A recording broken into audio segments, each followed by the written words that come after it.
रजनी ने हाल ही में एक बड़े ही प्यारे से बेटे को जन्म दिया था। पूरे घर में सभी लोग बहुत खुश थे।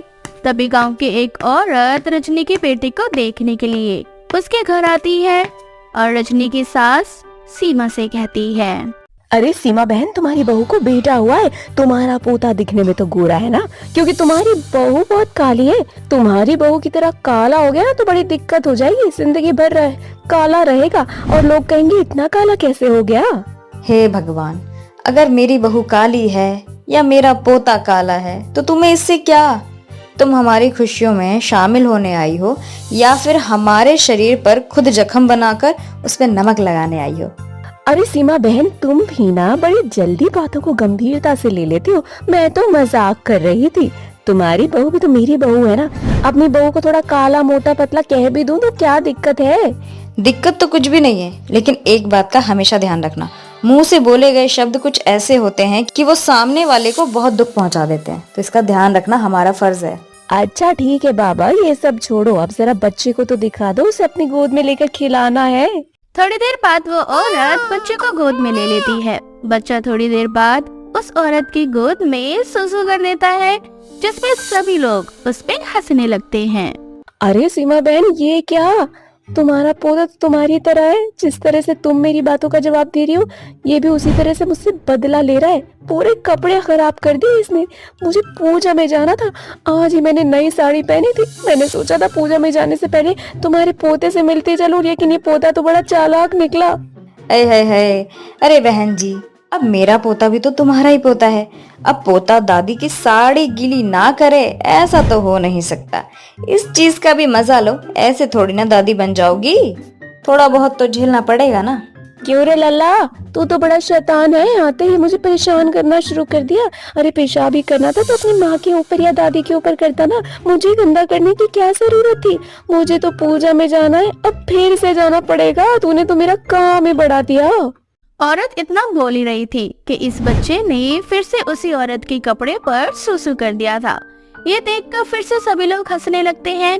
तभी सीमा कमरे के अंदर जाती है और वहाँ से बच्चों का हगीज लेकर आती है और वह हगीज अपनी बहू को देते हुए उससे कहती है, अरे बहू, ये ले, बच्चे को डायपर पहना दे।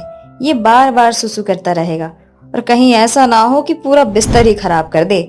ये जो डायपर है ना, ये 4 से 5 बार का सुसु आराम से सोख लेगा। और हाँ, बहुत अच्छा डायपर है ये, समय समय पर इसे बदलना भी होता है। अरे मामा जी, मैं तो पहली बार देख रही हूँ इसे। ये तो बड़ी कमाल की चीज है। अगर कोई से पहले कहीं चला जाए और उसे रास्ते में बाथरूम आ जाए तो वो इस डायपर के अंदर बाथरूम कर सकता है। हाँ, तभी तो अगर बच्चा बार बार सुसु करता है तो उसके लिए डायपर बिल्कुल अच्छा होता है। और हाँ, अगर हमें कहीं घर से बाहर जाना है और बच्चा साथ में हो, तब तो डायपर एकदम अच्छे से काम करता है। और हाँ, मुश्किल से 4 से 5 पैकेट है। अभी इसी को यूज कर ले, उसके बाद मैं और मंगा दूंगी। ऐसे ही कुछ दिन बीतने लगते हैं। रजनी को डायपर बड़ा ही पसंद आता है। ऐसे ही एक दिन रजनी को बार बार पेशाब आ रहा था। तभी रजनी उस डायपर को हाथ में लेकर सोचती है, भगवान जी, बार बार पेशाब कर कर के मैं तो परेशान हो गई। एक काम करती हूँ, मेरे बेटे को जो हगीज है वही पहन लेती हूँ। आखिर ये भी तो पेशाब रुकने का ही काम करता है ना। अब ये बच्चे का हो या बड़े का, क्या ही फर्क पड़ता है। इसी तरह से अब रजनी खुद भी डायपर का इस्तेमाल करने लगती है और इस तरह से वो एक डायपर को घंटों घंटों चलाया करती, जिस कारण उसके कमरे में काफी बदबू होने लगती है। ऐसे ही एक दिन उसकी सास उसके कमरे में जाती है और उसे कहती है, हे भगवान, अरे बहू, तेरे कमरे में इतनी गंदी बदबू आ रही है। कहीं बाबू ने फिर से पेशाब कर दिया क्या? हे भगवान, तू डायपर समय समय पर बदलती है ना? हाँ माँ जी, मैं समय समय से बाबू का डायपर बदलती रहती हूँ। वैसे भी बच्चे वाला घर है ना, तो आएगी ही। आप टेंशन मत लीजिए। और हाँ, ये खत्म भी हो गए, और मंगा दीजिएगा।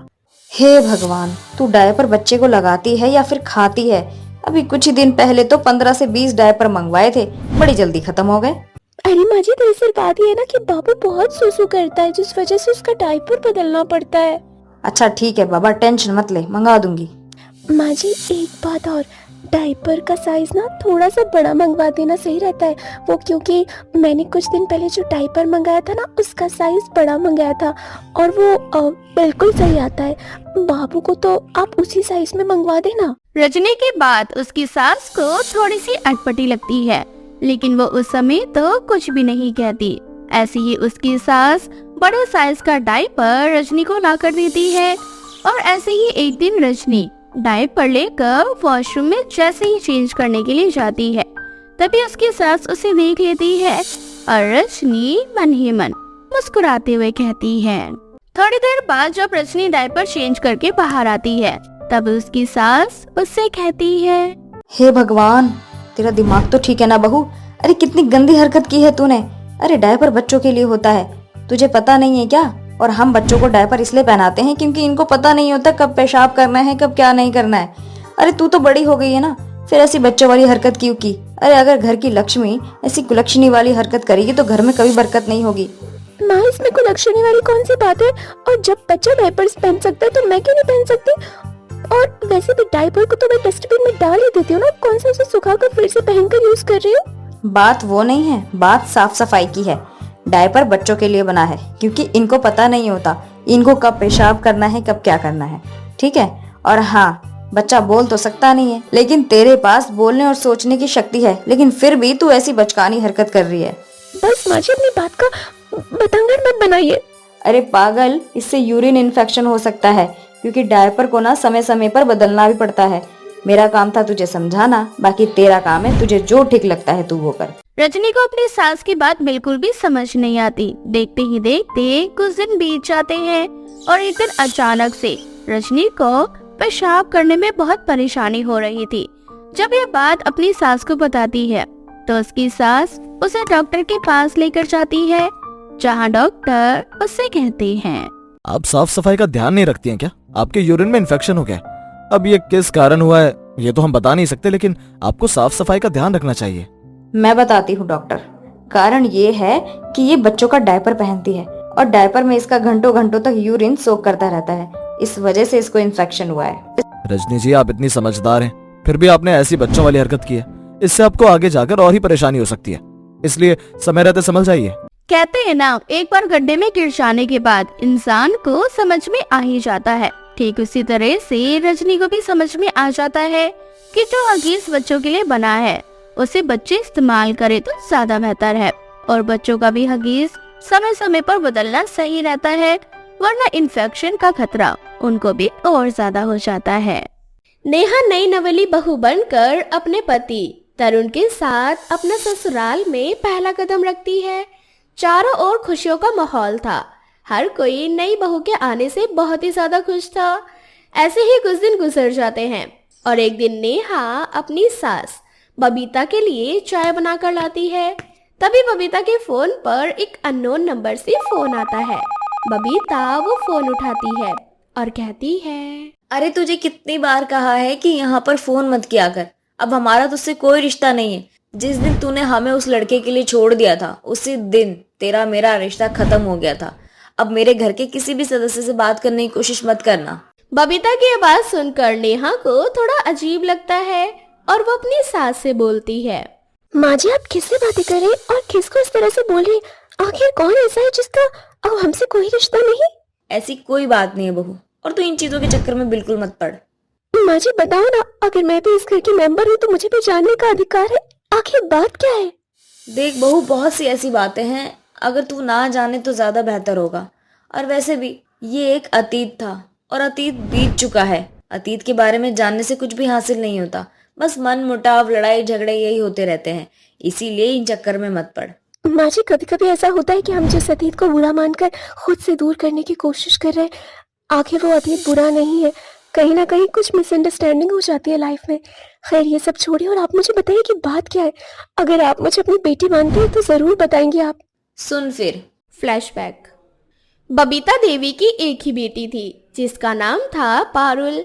बबीता अपनी बेटी पारुल से बहुत प्यार करती थी। पारुल दिखने में बहुत ही ज्यादा सुंदर और पढ़ी लिखी थी। वो एक MNC कंपनी में जॉब किया करती थी। बबीता को अपनी बेटी की शादी की चिंता सता रही थी। अब धीरे धीरे बबीता की बेटी की उम्र हो चुकी थी, एक दिन बबीता पारुल से बोलती है। बेटा पारुल, तेरे लिए ना बहुत अच्छे अच्छे रिश्ते आ रहे हैं, तेरी बुआ ने भेजा है। मैं तुझे व्हाट्सएप पे फोटो भेज दूंगी, तुझे जो लड़का पसंद हो तू मुझे बता देना, हम उसी से बात आगे करेंगे। माँ, मैं आपसे कितनी बार बोल रही हूँ, मुझे कोई शादी नहीं करनी। अरे क्यों नहीं करनी शादी? तेरी उम्र 26 साल हो चुकी है, और वैसे भी सही उम्र में शादी करना सही रहता है। तुझे अपनी लाइफ में जो करना था वो सब कुछ तूने कर लिया। तुझे पढ़ाई करना था, जॉब हासिल करनी थी, अब क्या चाहिए बेटा? एक सही टाइम पे शादी कर ले, मुझे भी अच्छा लगेगा। माँ, दरअसल बात यह है कि मैं एक लड़के से बहुत प्यार करती हूँ और उसके बिना नहीं रह सकती। अच्छा तो ये बात है। अच्छा नाम बता, क्या नाम है उस लड़के का? वो मेरी कंपनी में मेरे साथ जॉब करता है और उसका नाम इमरान है। वो भी इसी शहर में रहता है। क्या कहा तूने? इमरान? तेरा दिमाग तो ठीक है ना? ये मुस्लिम लड़का ही तुझे मिला था? अरे हमारे हिंदू धर्म में लड़के मर गए थे क्या? और मैंने तुझे इतना पढ़ाया लिखा है, वो भी इस दिन के लिए। अरे 36 टुकड़े करवा के फ्रिज में जाना है क्या तुझे? नहीं सुना था क्या वो श्रद्धा वाला न्यूज़? मैं नहीं चाहती कि तेरे साथ भी यही सब हो। और अगर तू मुझसे प्यार करती है तो इस लड़के का चक्कर छोड़ देगी। जैसा माँ बाप बोले वैसा ही बच्चों को करना चाहिए। माँ, मैं श्रद्धा नहीं हूँ और मेरा इमरान कोई कातिल नहीं है। शादी करूंगी तो इमरान से करूंगी, वरना मैं नहीं करूंगी। और इमरान मुझे बाद में मारेगा, उससे पहले ही मैं खुद को मार डालूंगी। हाँ तो मेरी बात भी ध्यान से सुन ले। अगर तू सच में मुझसे प्यार करती है तो इमरान को भूल जा, और अगर नहीं तो इस लड़के के साथ जाके शादी कर ले। मुझे कोई मतलब नहीं है, लेकिन दोबारा मेरे घर में कभी मत आना। Flashback out. उस दिन लास्ट बात यही हुई थी मेरी पारुल से। फिर पारुल ने कभी फोन नहीं किया। कुछ दिन बाद पता चला कि पारुल ने उस लड़के से शादी कर ली। शादी को अब 1 साल हो चुका है, पर पारुल को जब भी मेरी याद आती है तो वो मुझे फ़ोन कर लेती है। लेकिन अब मुझे उससे कोई बात नहीं करनी, क्योंकि उसने मेरा दिल तोड़ा है। यूं ही समय गुजरता जाता है। एक दिन घर वाले फोन पर पारुल का फोन आता है और वो फोन नेहा उठाती है। पारुल नेहा से बहुत देर तक बातें करती है। नेहा को पारुल बहुत अच्छी लगती है। थोड़ी देर बाद नेहा अपने नंदोई इमरान से भी फोन पर बातें करती है। नेहा को इमरान नेचर वाइज बहुत अच्छा लगता है। अब नेहा चाहती थी कि वो किसी तरह से पारुल और इमरान का घर में आना जाना शुरू करवा दे। एक दिन मौका देखकर नेहा पारुल और इमरान के घर जाती है। नेहा देखती है कि पारुल अपने ससुराल में बहुत खुश है। उसके ससुराल वाले भले ही धर्म से मुस्लिम हो, लेकिन वो पारुल को अपनी बेटी से भी बढ़कर मानते थे। थोड़ी देर बाद पारुल और नेहा दोनों अकेले में बातचीत करती हैं। तभी नेहा पारुल से कहती है, सच बताना दीदी, तुम अपने ससुराल में खुश तो हो ना? ये मत सोचना कि तुमने ये कदम उठा लिया तो तुम्हारे साथ कोई भी नहीं। मैं हूं ना तुम्हारे साथ, इसीलिए जो भी बात हो आप मुझे बता सकती हो। भाभी, मेरी शादी को 1 साल हो गए और 3 महीने से मैं प्रेग्नेंट हूँ। सच बताऊं तो मुझे इस घर में कोई कमी नहीं। मैं अपने माँ बाप को यही बात तो समझाना चाहती हूँ कि हर इंसान एक जैसा नहीं होता, और माँ बाप की चिंता एक साइड है, लेकिन मैं इमरान के साथ इतने सालों से हूँ। उसने आज तक मुझे कभी किसी चीज की कोई कमी महसूस ही नहीं होने दी। और यही बात तो मैं अपनी माँ को समझाना चाहती हूँ कि इमरान मेरे लिए एकदम परफेक्ट है, लेकिन माँ है कि मेरी बात मानने को तैयार नहीं। एक माँ बाप को क्या चाहिए कि उनकी बेटी ससुराल में खुश रहे। और सच बताऊं, जब माँ को पता चलेगा कि आप ससुराल में खुश हो तो वो नानी बनने वाली है, तो शायद वो सब कुछ भूल जाएंगी। वहां पर इमरान आ जाता है और इमरान नेहा से बोलता है, ऐसा कुछ भी नहीं है भाभी, हमने बहुत कोशिश की पारुल की फैमिली को मनाने की, लेकिन वो माने ही नहीं। उनका ये मानना है कि शायद मैं पारुल के टुकड़े टुकड़े करके फ्रिज में डाल दूंगा या फिर पारुल को जान से मार दूंगा। सच बताऊं तो मेरी जान बचती है इसके अंदर, और मेरा होने वाला बच्चा पारुल की कोख में है। अब मैं क्या सबूत दूं अपनी सच्चाई का? चलो अब मैं चलती हूँ, बाकी टेंशन मत लेना, सब कुछ ठीक हो जाएगा। हाँ, इमरान नेहा को घर छोड़ने के लिए आता है। रास्ते में नेहा और इमरान का एक्सीडेंट हो जाता है, जहां नेहा को काफी चोट लग जाती है। नेहा का बहुत सारा खून भी निकल जाता है। किसी तरह से इमरान और नेहा को अस्पताल में एडमिट करवाया जाता है। नेहा की कंडीशन को देखते हुए डॉक्टर को खून की जरूरत थी। पूरे परिवार में अब नेहा और इमरान के एक्सीडेंट की खबर लग जाती है। इमरान को थोड़ी देर बाद होश आ जाता है, और जब इमरान को पता चलता है कि नेहा को खून की जरूरत है तो इमरान अपना खून नेहा को देता है, और इस तरह से इमरान नेहा की जान बचा लेता है। थोड़ी देर बाद बबीता को पूरी सच्चाई पता चल जाती है कि आखिर नेहा कहाँ गई थी और ये सब कुछ कैसे हुआ। कहीं ना कहीं मन में नाराजगी लेते हुए बबीता नेहा से कहती है, कहा था ना उस मुस्लिम से कोई मतलब नहीं रखना है। क्यों गई थी उसके घर? कर दिया ना एक्सीडेंट उसने। माँ जी, आज मैं जिंदा हूँ तो उनकी वजह से ही। अगर वो मुझे खून ना देते तो आज मैं जिंदा नहीं रहती। और सच बताऊं माँ जी, अब तो आपको समझ में आ जाना चाहिए कि हिंदू मुस्लिम कुछ नहीं होता। आज उसी मुस्लिम का खून मेरी रगों में दौड़ रहा है और आज उनकी वजह से मेरी जान बची है। पारुल दीदी के ससुराल गई थी, सब कुछ देख कर आई हूँ अपनी आंखों से। पारुल दीदी को वहां पर बेटी की तरह प्यार मिलता है, बेटी की तरह। और अब नानी बनने वाली है। शादी को 1 से 1.5 साल हो चुका है।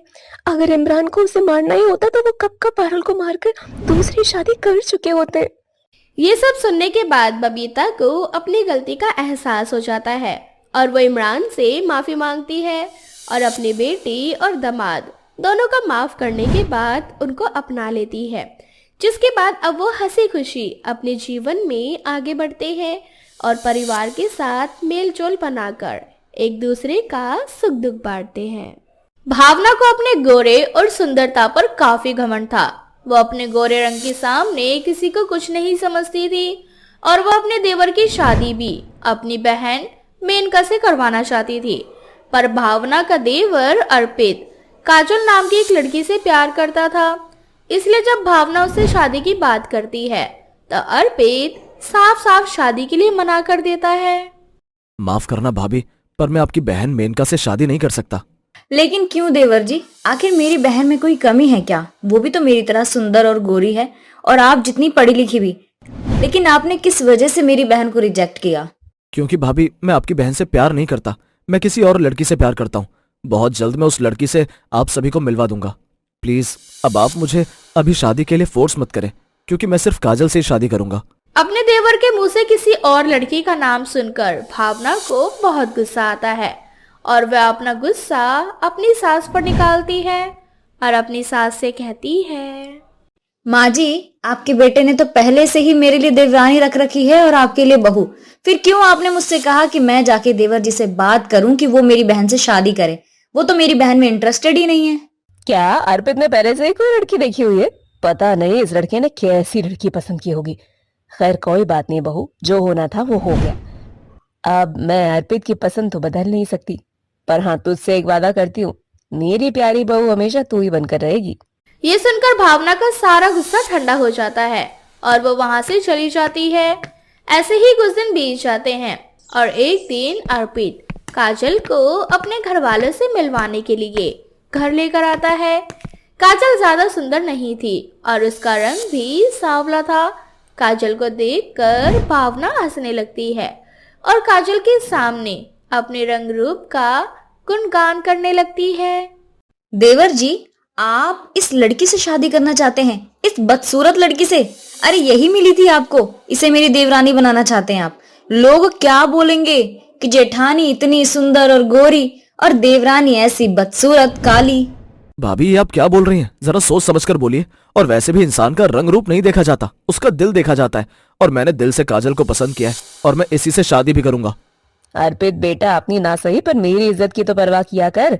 मेरी एक बहू तो चांद का टुकड़ा है और एक बहू कोयले का टुकड़ा। हाँ, मेरी दोनों बहुओं में जमीन और आसमान का फर्क है।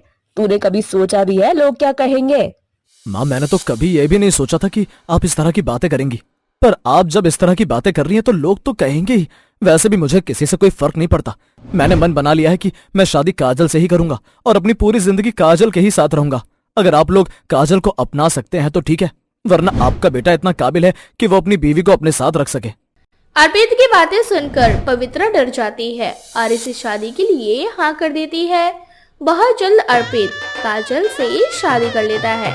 शादी के बाद अर्पित को यही लगता है कि उसकी माँ और भाभी ने उसकी बेबी काजल को दिल से अपना लिया है, पर ऐसा नहीं था। अब अर्पित ऑफिस के लिए चला जाता है, पर अर्पित के जाने के बाद भावना और पवित्रा मिलकर काजल को परेशान करती है।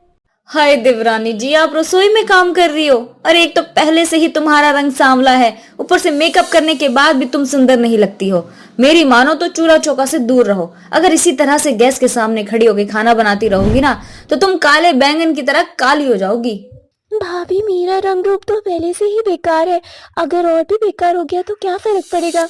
आपको अपने रंग रूप की चिंता करनी चाहिए। इस तरह मेरे पास खड़े होने से कहीं असर आप पर भी ना हो जाए। काजल भावना को जवाब दे देती है और काजल का ये जवाब भावना बर्दाश्त नहीं कर पाती और गुस्से में अपनी देवरानी को थप्पड़ मार देती है। ये सब कुछ पवित्रा अपनी आंखों से देखती है, पर फिर भी वो सारा दोष काजल पर ही डालती है। काजल बहू, तेरी यही औकात है। अगर तू अपनी औकात से बढ़कर कुछ बोलेगी ना तो तुझे इसी तरह से रोक दिया जाएगा। हम तुझे सिर्फ अर्पित की वजह से बर्दाश्त कर रहे हैं, वरना तुझ जैसी लड़कियों के लिए हमारे घर में कोई जगह नहीं है। तू बस इस घर में नौकरानी है, इसीलिए अपनी हद में रहना, वरना आज थप्पड़ खाया है ना तूने, कल को जूते भी पड़ सकते, समझी। इतना बोलकर पवित्रा और भावना काजल का मजाक उड़ाकर वहां से चली जाती है। अब समय यूं ही बीतता जाता है और भावना अपनी मासूम देवरानी को इसी तरह से दबा कर रखती है।